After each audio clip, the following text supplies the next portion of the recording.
We manufacture food products that need continuous power for 24 to 48 hours, and we haven't had that for the last 2 years.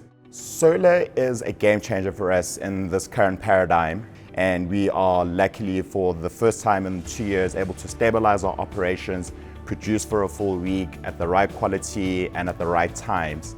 If it wasn't for the solar, we'd certainly be facing impending doom as a business. So Shoprite Next Capital is a business unit of the Shoprite Group that is dedicated to help smaller business gain access to our retail markets. The funding that we have awarded Maneli Pets is to assist them with installing inverters to help them combat load shedding issues that they're currently experiencing.